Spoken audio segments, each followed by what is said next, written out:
I am Ember Sterling, a 27-year-old structural engineer living in Chicago.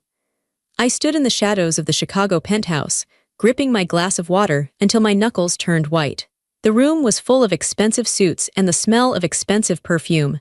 My brother, Adrian, stood in the center, glowing under the chandelier. He raised his champagne glass for a toast. The room went quiet. I thought, for just 1 second, he might actually thank me. I thought he might acknowledge that I was the one who drew the plans, fixed the safety issues, and saved this project. Instead, he looked right at me with a smirk. "And let's not forget my little sister, Ember," he announced, his voice booming so everyone could hear. "Maybe after this success, she'll finally get inspired to find a real job." The laughter wasn't a ripple, it was a wave. My mother covered her mouth to hide her smile.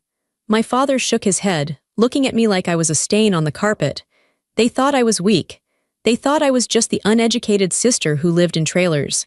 They didn't know the truth. They didn't know that I wasn't just the invisible help. I was the architect of everything they owned.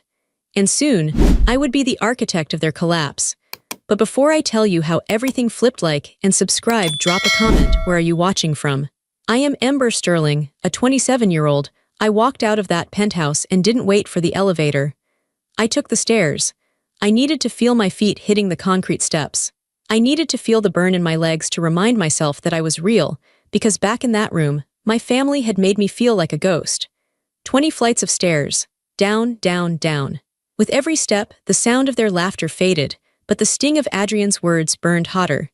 Maybe one day Ember will get a real job. A real job. I stopped on the 10th floor landing, leaning my forehead against the cold, painted cinderblock wall.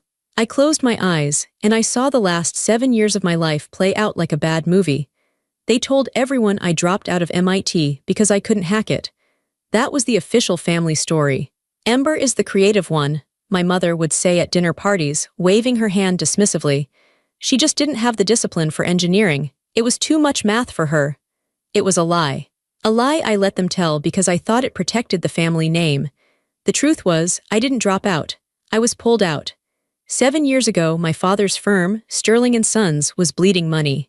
My father, Richard Sterling, had a reputation for big ideas and terrible execution. He bought materials he couldn't afford. He promised deadlines he couldn't meet. He was a visionary to the public, but a chaotic mess behind the scenes.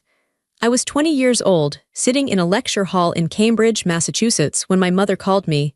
She wasn't crying. My mother never cried. She was panicked, which was worse. "You need to come home, Ember," she had said. "Your father is in trouble, the books are a mess. The inspectors are threatening to shut down the stadium project. We need someone who understands the numbers but won't talk to the press." I left that night. I packed my dorm room into 3 boxes, withdrew from my classes, and flew back to Chicago. I thought I was coming home for a month. I never went back. When I arrived, the company wasn't just in trouble, it was dying. My father was drinking in his office at noon. Adrian, who had just finished his MBA, was driving a Porsche the company paid for, talking about branding and image. But he couldn't read a blueprint to save his life. Someone had to do the work. So I traded my textbooks for a hard hat. I didn't get a corner office. I didn't even get a desk in the main building. My father put me in the field office, which was a rusty, drafty trailer parked in the mud on the south side of the construction site. "It's better this way," my father told me, not looking me in the eye. "If the investors see a 20-year-old girl running the engineering, they'll pull their funding. You stay back here. You do the work. Adrian will present it. He's the face. You're the support. That's what they called it. For 7 years, I lived in those trailers. I woke up at 4 a.m. every single day. I learned to drink coffee that tasted like battery acid. I learned to talk to union foremen who looked at me like I was a lost little girl until I pointed out the structural flaws in their pouring schedules that would have cracked the foundation in 5 years. I learned to be invisible. I remember one winter, 3 years into this arrangement. We were working on a high-rise downtown. It was February in Chicago. The wind off the lake felt like knives. The heating in my trailer had broken 3 days prior. But my father said there was no budget to fix it immediately because Adrian needed a new suit for a press conference. I sat there in my parka, wearing fingerless gloves, redrawing the HVAC schematics by hand because the software license had expired and no one paid the bill. My breath puffed in the air in front of me. My fingers were so stiff I could barely hold the pencil. The door banged open. It was Adrian. He walked in, smelling like expensive cologne and warmth. He looked around the trailer with a sneer, like he had stepped in something gross. "Is it done?" he asked. He didn't ask how I was. He didn't ask why it was freezing. "Almost," I said, my voice shaking from the cold. The load calculations on the west wall were off. I had to recalculate the steel reinforcement. If we had built it the way Dad wanted, the windows would have blown out in the first storm. Adrian grabbed the papers from my desk. "Just give it to me. The investors are waiting at lunch." He turned to leave. "Adrian," I called out. He stopped, hand on the door, letting the freezing wind blow in. "What?" "My heater," I said. "It's been 3 days, I can't feel my toes." He laughed, a short, sharp sound. "Buy a space heater, Ember. Stop being so dramatic. We're all making sacrifices." He walked out and slammed the door. I watched through the dirty window as he got into his heated car and drove away to a lunch that cost more than my monthly rent. I sat there and finished the calculations. I did it because there were 200 workers on that site who needed this job to feed their families. I did it because if the building failed, people would get hurt. I did it because I still, stupidly, loved my father and wanted to save him from ruin. I was the secret engine that kept the Stirling machine running. I fixed safety violations before the inspectors arrived. I renegotiated contracts with suppliers who were ready to sue us. I rewrote the blueprints that my father scribbled on napkins. And every time a project finished, every time a building opened, I stood in the back of the crowd, wearing my work boots, while Adrian and my father cut the ribbon. They praised Adrian for the clean lines and bold engineering. They praised my father for his vision. They never mentioned the girl in the trailer. I told myself it was temporary. I told myself I was earning my place. I told myself that one day they would call me up to the stage and say, "We couldn't have done it without Ember." I was so naive. I was a workhorse hoping to be treated like a racehorse. But to them, I was just the mule. Useful for carrying the heavy load, but you don't bring a mule to the party. Until tonight. Tonight, the mule had walked into the party. And the mule had finally realized that the heavy load wasn't hers to carry anymore. The moment I truly should have known better, the moment the cracks in my heart really started to show, was 3 years ago, the riverfront disaster. It wasn't a physical disaster, thank God. But it was the moment my soul started to collapse. The riverfront project was supposed to be my father's legacy. A massive complex of luxury condos right on the Chicago River. It was a beautiful idea. It was also a logistical nightmare. My father had bid too low to get the contract. Millions too low. By the time we broke ground, we were already in debt. The banks were calling every day. My mother was selling her jewelry on the quiet to pay the interest on the loans. The stress in the house was thick, like smoke. Then the soil report came back. I was in the trailer as always. The geologist, a man named Miller, threw the file on my desk. "You've got a problem, Ember," he said. "The soil on the north bank is unstable, it's too soft. If you drive piles the way your plans say, the whole north tower is going to sink 3 inches within a year. It'll tear the building apart." My stomach dropped. "How much to fix it?" "You need deeper piles, steel casing, concrete injection. It's going to cost another $2 million and take 3 months. I brought the news to my father. He was in his office, staring out the window, a glass of scotch in his hand. It was 10 a.m. "We don't have the money, Ember," he said, his voice flat. "And we don't have the time. If we delay, the penalty clauses kick in, we lose everything." "Dad," I said, stepping forward, "we can't build on soup, it's dangerous. People will live there." He spun around, his eyes red and wild. "You think I don't know that? Fix it, you're the genius. You always think you're smarter than me. Fix it without spending $2 million. "I can't change physics, Dad." "Then find a way," he screamed. "Or don't bother coming home." He threw his glass against the wall. It shattered. I walked out. I went back to my trailer. I didn't sleep for 4 days. I lived on caffeine and fear. I pulled every favor I had. I called an old professor from MIT, one I hadn't spoken to since I left. I begged him to look at the soil data with me. We worked over Zoom until 4 a.m. Together, we found a solution. It wasn't standard. It was a cantilever system, shifting the weight of the North Tower back onto the solid bedrock of the South Side. It was brilliant. It was elegant. And most importantly, it was cheap. It used steel we already had. I redrew the entire structural plan in 48 hours. My eyes were burning, my hands were cramping, but I did it. I saved the project. I saved the company. I saved the family home. I presented it to the construction team. They looked at me like I was a wizard. "This will work," the foreman said, nodding with respect. "Damn, girl, this will actually work." When I brought the plans to my father, he didn't hug me. He didn't cry with relief. He just looked at the papers, grunted, and said, "Good, get it to the site." Then came the opening day. The riverfront plaza was beautiful, glass and steel gleaming in the summer sun. The mayor was there. The press was there. A brass band was playing. I was standing by the catering tent, wearing a simple black dress I had bought at Target. I was tired. My bones felt heavy, but I was proud. I looked at that North Tower standing straight and tall, and I knew I did that. That's my building. Adrian walked up to the podium. He looked like a movie star in a navy suit. He flashed his perfect white teeth at the cameras. "Thank you all for coming," Adrian said, his voice smooth as silk. "When we started this project, we faced impossible challenges. The soil, the budget, the timeline. Many people said it couldn't be done." He paused for dramatic effect. The crowd leaned in. "But I knew we could do it," Adrian said. "I spent many sleepless nights looking at those blueprints. I knew that if we used a cantilever system, we could distribute the load. It was a risk, but leadership is about taking risks." I froze. The air left my lungs. He spent sleepless nights. He looked at the blueprints. Adrian wouldn't know a cantilever from a cantaloupe. My father stepped up to the microphone next. "I am so proud of my son," he said, beaming. "Adrian shows the kind of innovation that Sterling & Sons is built on. He is the future of the city." The crowd applauded. The mayor shook Adrian's hand. They took photos. Flashbulbs popped.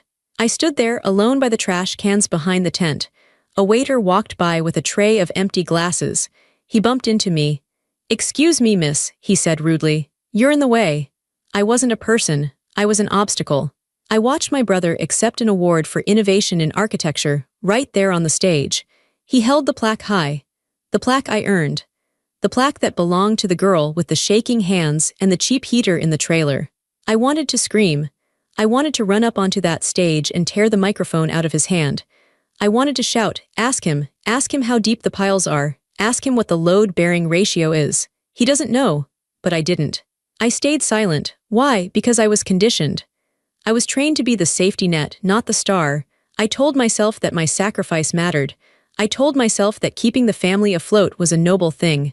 I was wrong. It wasn't noble. It was pathetic. That day at the riverfront, I learned a lesson, even if I didn't admit it to myself until years later. My family didn't love me. They loved what I could do for them. And the more I did, the less they respected me. I had saved them from bankruptcy, and my reward was to be erased. The morning after the penthouse party, I woke up in my apartment. It wasn't a penthouse. It was a fourth-floor walk-up in a neighborhood where you didn't walk alone at night. The paint was peeling, and the radiator clanked like a dying engine. My head was pounding. Not from alcohol, I hadn't had a drink, but from the sheer emotional exhaustion of being humiliated in front of 200 of Chicago's elite. I sat up and checked my phone. It was blinking with notifications. 17 missed calls, 32 texts. My stomach turned over. I unlocked the screen. The first text was from Adrian, sent at 2 a.m. "Where the hell did you go? You left before the investors left. Unbelievably selfish, Ember. You embarrassed us, again." The next one was from 2:15 a.m. "We need to talk about the Eco Tower. Dad says you have the final CAD files on your laptop. Send them to me, now." Then 3 a.m. "Are you ignoring me? Don't play games, Ember. You're not smart enough to play games with me." I scrolled down. There was a text from my mother. It didn't ask if I was okay. It didn't apologize for Adrian's toast. "Ember, pick up your phone. We need your signature on the transfer documents for the Eco Tower rights. The lawyers are pressuring us. Stop pouting and do your duty." I stared at the screen. Duty. That word again. The Eco Tower. That was the project Adrian had been celebrating last night. My design. My green energy concept. The one I had spent the last 8 months working on while Adrian vacationed in Build. They needed my signature. Legally, because I was the registered engineer on the permit application. Because Adrian didn't have a license. They couldn't move forward with the sale of the building rights without my formal release. They didn't want an apology. They didn't want reconciliation. They wanted my ownership. My phone rang in my hand. It was my mother. I stared at the picture of her ID, a photo taken years ago where she actually looked kind. I took a deep breath and answered. "Hello?" Finally, her voice was sharp like breaking glass. Where are you? Adrian has been trying to reach you all morning. I'm at home, Mom, I said quietly. I left the party because Adrian humiliated me. Oh, stop it, she snapped. Adrian was making a joke. You have no sense of humor, you're always so sensitive. It's exhausting, Ember. I felt tears prick my eyes, but I blinked them away. He called me worthless, Mom, in front of everyone. He said you need a real job, she corrected. And frankly, he's right. Playing around in the dirt is fine for a while, but it's time you grew up, which brings me to why I'm calling. She took a breath and her voice shifted. It became the business voice, the transaction voice. The lawyers are sending over a courier with the papers. You need to sign over the intellectual property rights for the Eco Tower to Sterling & Sons. We're selling the design to a developer in Dubai. It's a huge deal, Ember. Millions? You're selling my design? I asked. Without asking me. It's the company's design, she said coldly. You work for the company, barely. I drew every line, Mom. I did the wind tunnel testing. I sourced the solar glass. And the company paid for the pencils, she said. Sign the papers, Ember. Don't make this difficult. If you don't sign, the deal falls through. And if the deal falls through, we can't pay the mortgage on the penthouse. There it was. The guilt trip. I need time to think, I said. There is no time, she shouted. Adrian is furious. He's already taken steps, Ember. He knew you would be difficult. What do you mean, taken steps? Check your email. The line went dead. I pulled my laptop onto my lap and opened my email. There was a notification from the company HR system, which Adrian managed. Subject, notice of termination. I opened it. My hands were shaking. It wasn't a termination letter for me. It was a CC'd email. Adrian had fired my crew. Bob, the 60-year-old foreman who had taught me how to pour concrete. Sarah, the junior drafter I was mentoring. Miguel, the safety inspector who had a baby on the way. Adrian had fired them all this morning. The email read, due to restructuring and lack of project oversight from the senior engineering team, Ember Sterling, the following positions are redundant effective immediately.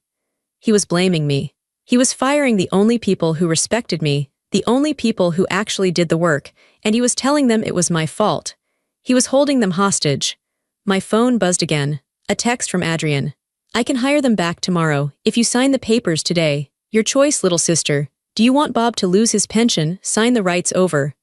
I threw the phone across the room. It hit the wall and cracked. I sat there, breathing hard. My chest felt like it was caving in. This wasn't just family dysfunction anymore. This was blackmail. This was war. They didn't care about me. They saw me as a resource to be mined until I was empty and then discarded. And now they were willing to hurt innocent people just to control me. I walked into my tiny bathroom and splashed cold water on my face. I looked at myself in the mirror. I looked tired. I looked pale. I looked like the victim they wanted me to be. No, I whispered to the reflection. I wasn't going to sign, but I wasn't going to just say no either. If I said no, they would just forge my signature or destroy my reputation. I needed to do something they never expected. I walked back to the living room and picked up my cracked phone. I didn't text Adrian back. I didn't call my mother. Instead, I opened my laptop and logged into the secure server. I had about an hour before they realized I wasn't complying and locked me out.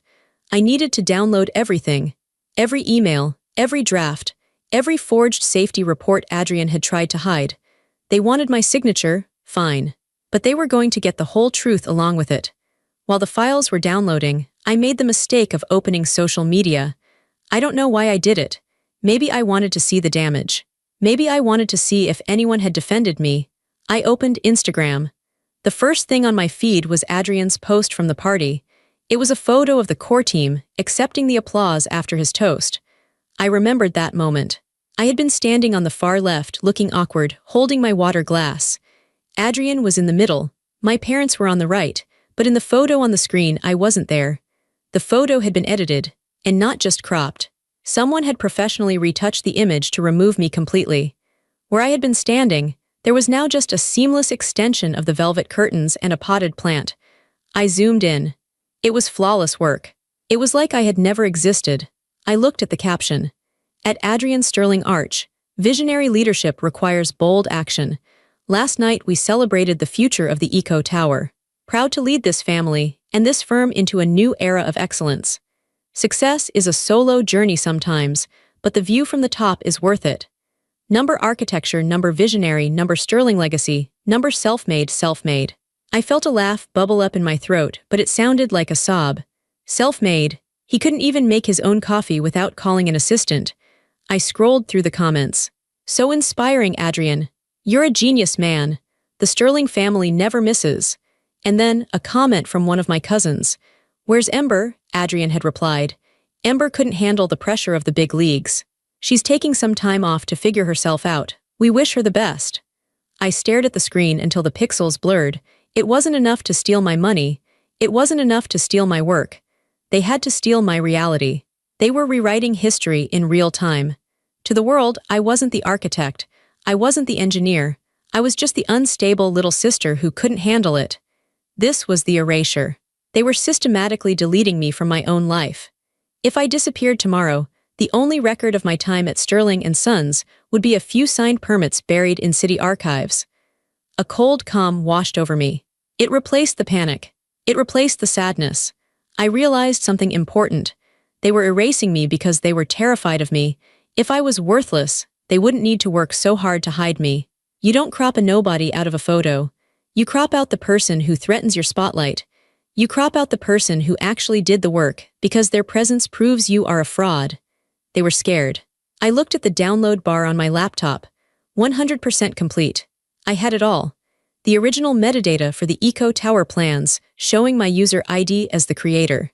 The timestamps showing I worked on them for 400 hours while Adrian was in Ibiza. The emails from Adrian asking me to dumb it down so he could understand the presentation. And most importantly, I had the Draft 4 folder. Draft 4 was a version of the Eco Tower plans that I had rejected 2 weeks ago. It was cheaper to build, yes. It used a different alloy for the support beams.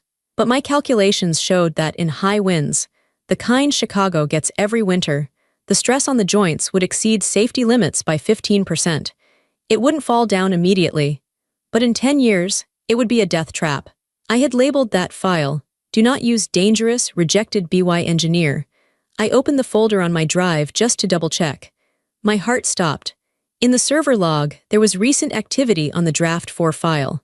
It had been accessed yesterday by Adrian, and it had been renamed Final Submission Permit PDF. My blood ran cold. They weren't just stealing my design. They were using the rejected cheap version to save money, the dangerous version. And because they needed my signature on the rights transfer, that meant they were probably planning to use my engineering stamp on the permit application too. If that building went up, and if it hurt someone, the investigation would look for the engineer of record. They would find my name, my stamp. They weren't just erasing me, they were setting me up. If the Eco Tower failed, Adrian would say, I just funded it. Ember designed it. Look, her stamp is right there. I would go to prison for negligence. And he would play the grieving brother who had been betrayed by his incompetent sister. I closed my laptop. The snap of the lid sounded like a gunshot in the quiet apartment. I stood up. I went to my closet and took out my good suit. The one I bought for my graduation that my parents didn't attend. I wasn't going to cry anymore. I wasn't going to hide. I picked up the external hard drive with all the evidence. My family thought they had cropped me out of the picture. They thought they had silenced me. But they forgot one thing about architects. We know exactly where the weak points are. And we know exactly how to bring the whole house down. I wasn't going to the office. I wasn't going to my parents' house. I was going to see Zoe Vance, the biggest competitor in the city, the one woman my father was terrified of. The war had started, and I was bringing the ammunition. I stood on the sidewalk in front of the Vance and Associates building. It was a glass tower that looked like a shard of ice cutting into the sky. It was clean, sharp, and intimidating, just like Zoe Vance. My father hated Zoe Vance. He called her a shark and a traitor because she had left his firm 20 years ago to start her own. But I knew the truth. She left because my father stole her work, just like he was stealing mine. For years, she had been the only person in Chicago who could beat us on a bid, and she did it without cutting corners. I checked my reflection in the glass doors. I was wearing my graduation suit, navy blue, sensible, not flashy. My hair was pulled back in a tight bun. I was holding the external hard drive so tight my hand was cramping. I almost turned around. The voice in my head, the one that sounded like my mother, was whispering, "You're betraying your family. You're ungrateful, you're going to get laughed out of the building." But then I remembered the photo, the one where they erased me. I remembered Adrian's laugh. I pushed the revolving door and walked in. The lobby was silent and smelled like lemons and steel. The receptionist looked up. She was young, stylish, and efficient. "Can I help you?" "I'm Ember Sterling," I said. My voice didn't shake. "I need to see Zoe Vance." "It's urgent." The receptionist raised an eyebrow. "Do you have an appointment?" "No, but tell her I have the structural files for the Eco Tower, and tell her I know why her bid lost." The receptionist hesitated, then picked up the phone. She whispered something, paused, and then looked at me with wide eyes. "Top floor," she said. "She's waiting." The elevator ride took 40 seconds. I counted them. My heart was hammering against my ribs like a trapped bird. When the doors opened, Zoe Vance was standing right there. She was 60 years old, with short silver hair and glasses that hung on a chain around her neck. She wore a black turtleneck and slacks. No jewelry, no nonsense. She looked at me for a long moment. Her eyes were gray and sharp. She didn't smile. "Sterling," she said. It wasn't a greeting, it was an acknowledgement. "You look like your father, but you have your grandmother's eyes." "I'm not here for a family reunion," I said. "I'm here to make a trade." Zoe gestured to her office. It was massive, with floor-to-ceiling windows overlooking the lake. But unlike my father's office, which was full of leather chairs and liquor bottles, Zoe's office was full of work. Drafting tables, models, stacks of blueprints. It was a workshop, not a throne room. I sat down and placed the hard drive on her desk. "My brother fired me this morning," I said, "and they are trying to force me to sign over the rights to the Eco Tower design." Zoe leaned back in her chair. "The Eco Tower, the project Adrian won the Visionary Award for. It's a bold design, Ember. I'll admit, when I saw the concept, I was jealous. I didn't think Adrian had it in him." "He doesn't," I said. "He can't even calculate the load for a parking garage." "I suspected as much," Zoe said. "So why are you here? You want a job." "I want credit," I said. "And I want to stop them." I opened my laptop and connected the drive. This drive contains every iteration of the Eco Tower design, from the first sketch on a napkin to the final CAD file. "Look at the metadata. Look at the timestamps." Zoe put on her glasses and leaned in. She scrolled through the files. She was fast. She clicked on the structural analysis, the wind resistance models, the material specs. She was silent for 10 minutes. The only sound was the clicking of the mouse and the hum of the air conditioner. Finally, she stopped. She looked up at me and her expression had changed. The sharpness was gone, replaced by something else. Respect. "The cantilever solution at the riverfront," she said softly. "That was you." "Yes." "The retrofit on the stadium roof last year, the tension cables." "Yes." "And this," she pointed to the screen. "The variable density glass for the Eco Tower to reduce thermal gain.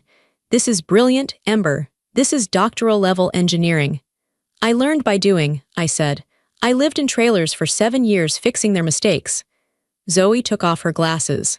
"I always wondered how Richard kept that company afloat. He's a drunk and a gambler. And Adrian is a salesman.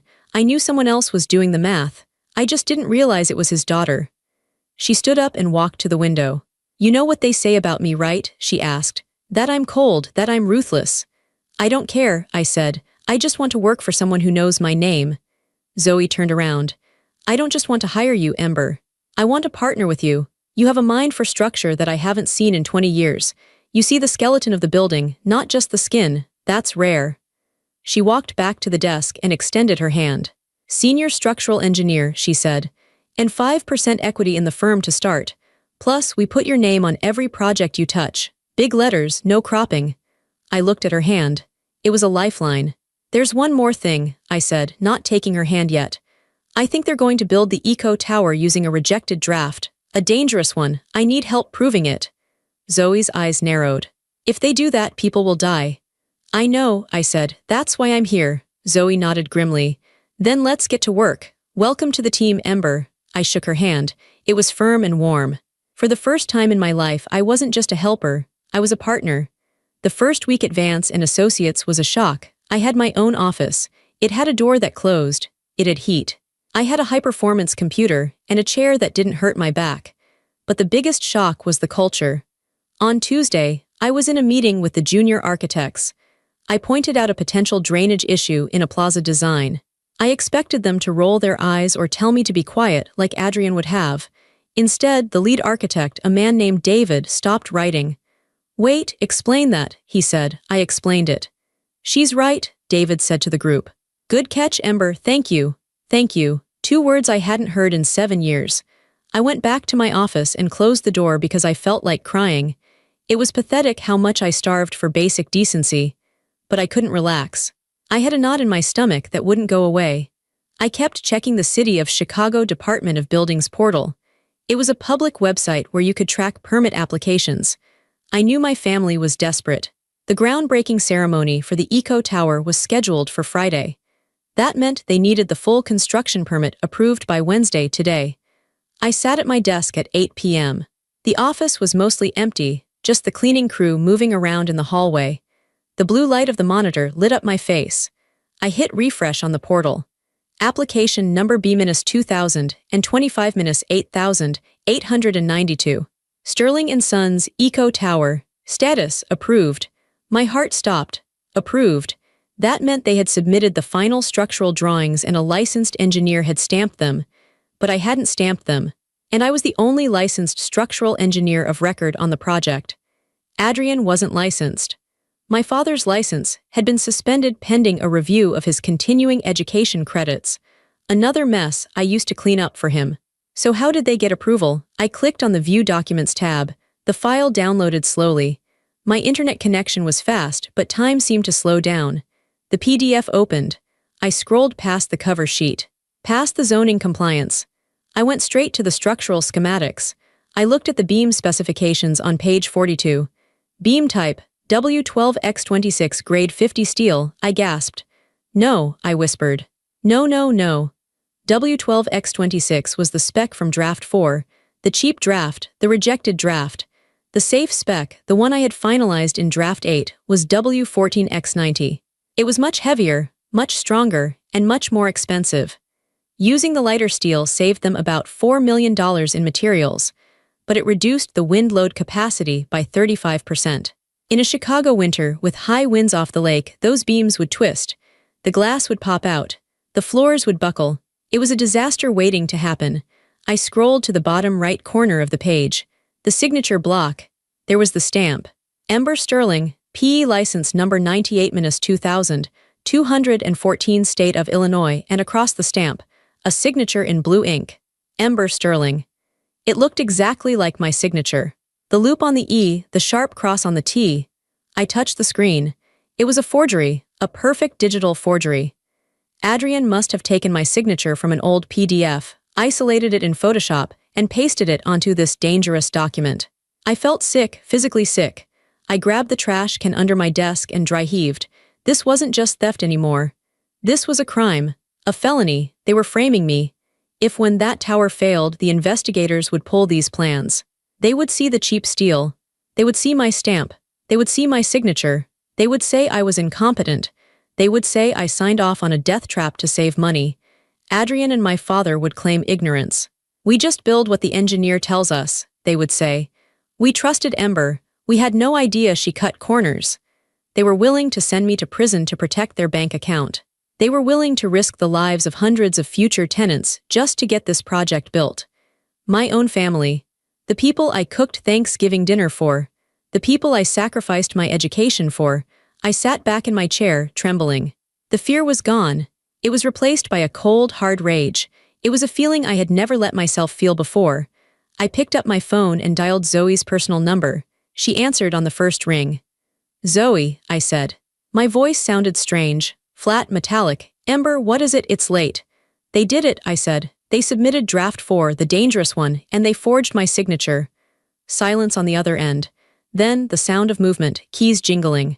"Stay there," Zoe said. "I'm calling a friend of mine. His name is Inspector Davis. He's the head of the Structural Safety Board. Don't touch anything. Don't close the browser. I'll be there in 20 minutes. "Zoe," I said. "They're going to try to bury me." "No, Ember," Zoe said firmly. "They just dug their own grave. We're just going to push them in." Inspector Davis was a large man with hands that looked like they could crush a brick. He wore a rumpled trench coat and looked tired, but his eyes were alert. He stood behind my desk, looking at the screen. Zoe stood next to him. "You're sure this is a forgery?" Davis asked. His voice was gravelly. I'm sure, I said. I never signed draft 4. I specifically labeled it rejected in our internal server. Look. I pulled up my evidence, the hard drive I had brought with me. I showed them the file history. See here, I pointed. Created October 12th. Marked dangerous October 14th. I ran a simulation on this draft. It failed at wind speeds of 60 miles per hour. 60, Davis scowled. We get gusts of 80 in the loop. Exactly, I said. Here is the email I sent to my brother explaining why we couldn't use this steel, and here is his reply. I opened the email. From Adrian Sterling to Ember Sterling subject. RE costs, you're overthinking it, Ember. The safety margins are too high. We need to cut costs or the investors walk. Find a way to make the cheaper steel work. Stop being a coward. Davis read the email and grunted. Stop being a coward, nice guy. He didn't care about the physics, I said. He only cared about the margin. Davis turned to Zoe. This is serious, Zoe. If they break ground on Friday based on these plans, it's criminal negligence. Fraud, forgery. We need to stop them, Zoe said. But we need to do it publicly. If we just file a complaint quietly, Richard will pull strings. He has friends in the zoning office. He'll claim it was a clerical error, withdraw the plans, and submit new ones later. He'll escape.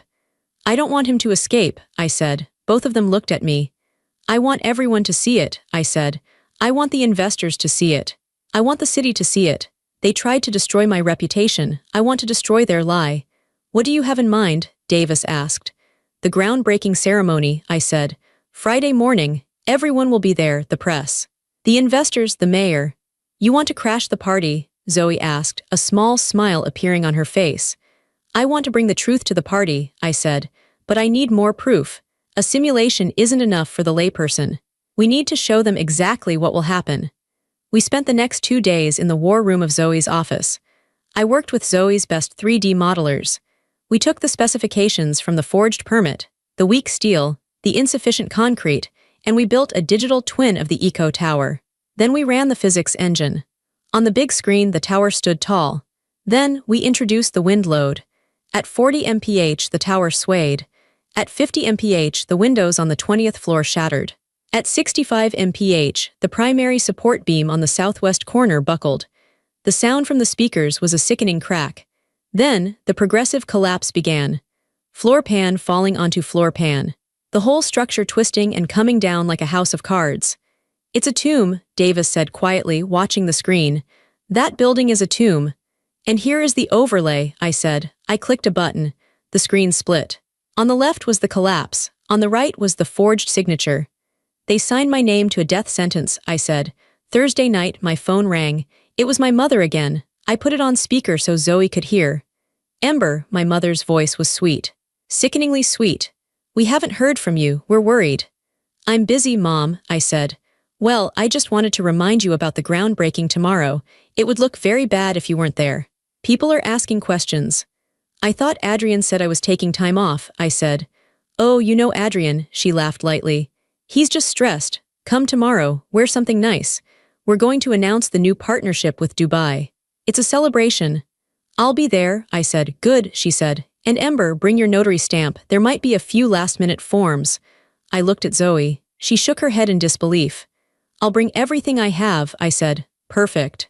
See you at 10 a.m. Don't be late, she hung up. She has no idea, Zoe said. She thinks she still controls you.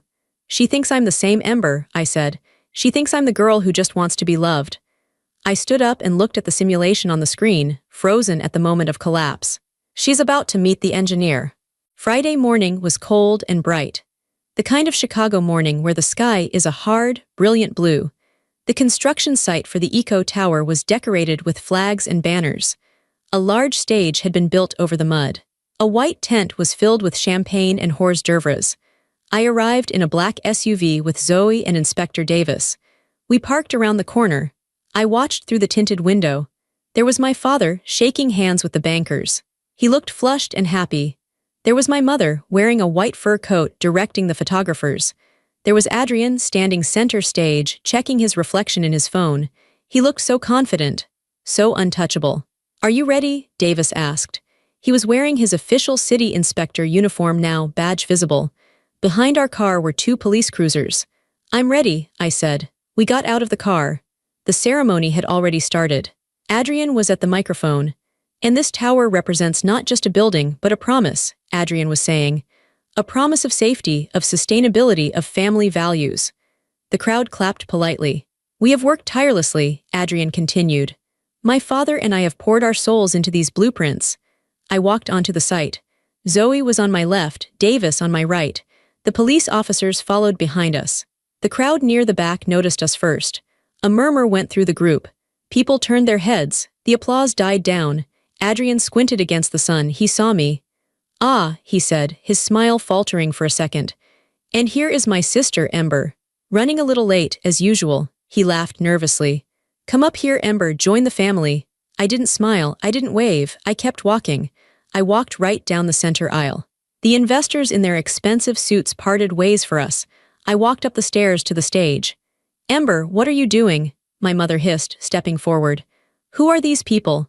This is Inspector Davis, I said, my voice amplified by the microphone as I stepped close to it. Adrian tried to grab the mic. Okay, thank you, Ember. We can discuss this later. Inspector Davis stepped between us. He was a foot taller than Adrian. Step back, Mr. Sterling. The crowd went deadly silent. What is the meaning of this? My father demanded, blustering forward. This is a private event. This is a crime scene, Davis said. His voice boomed across the site. The cameras were all flashing now. Every lens was pointed at us. Crime scene, Adrian laughed, but it sounded like a choke. That's ridiculous, we have permits. You have forged permits, I said. I looked at the crowd. I looked directly at the investors. My name is Ember Sterling, I said clearly. I am the structural engineer for this firm. The permits that were submitted to the city on Wednesday bear my signature and my stamp. I paused, but I did not sign them. Gasps from the crowd. The plans submitted utilize substandard steel, I continued. Beam W12X26. If this building is built as designed by my brother, it will collapse within 5 years. She's lying, Adrian screamed. He looked wild now. She's crazy, she's jealous because I fired her. I have the proof, I said calmly. I held up the hard drive. And so does the City Department of Buildings. We have the metadata proving the forgery. We have the emails where you demanded cheaper materials against safety regulations. Zoe stepped forward. I have personally reviewed the files. As a licensed architect in the state of Illinois, I certify that the plans Adrian Sterling submitted are a catastrophic failure waiting to happen. The investors were backing away. The bankers were on their phones. This is slander, my father shouted. I'll sue you, I'll sue all of you. You can't sue, Davis said. You're under arrest. The police officers stepped onto the stage. Richard Sterling, Adrian Sterling, Davis said. You are under arrest for fraud, forgery, and reckless endangerment. The color drained from Adrian's face. He looked at me, his eyes wide with shock. He looked like a child. Ember, he pleaded. Ember, tell them. Tell them it's a mistake, we're family. I looked at him. I looked at the brother who had mocked me, the brother who had erased me from the photo, the brother who had stolen my life for 7 years. Family doesn't build their fortune on their sister's grave, I said. The officers handcuffed him. Adrian dropped the ceremonial golden shovel. It hit the wooden stage with a hollow thud. My mother was screaming. Don't touch him. Do you know who we are? Yes, I said to her. We know exactly who you are, and now so does everyone else. I turned my back on them. I walked down the stairs. Zoe put a hand on my shoulder. You did good, she said. I looked back one last time. Adrian was being led into the police car. My father was arguing with an officer, his face purple. My mother was standing alone on the stage, looking around, realizing that no one was looking at her with envy anymore. They were looking at her with pity. Their empire didn't crumble slowly. It imploded, just like the building in my simulation. And I was the one who pushed the button. The fallout lasted for 6 months. It was messy. It was loud. It was everywhere. The Sterling scandal was on the news every night for weeks. The investigation revealed everything. Not just the Eco Tower, but years of financial fraud. My father had been cooking the books for a decade. Adrian had been bribing inspectors on other jobs I hadn't managed. They lost everything. The bank seized the penthouse. The company was dissolved. My father lost his architecture license permanently. He avoided prison due to health reasons.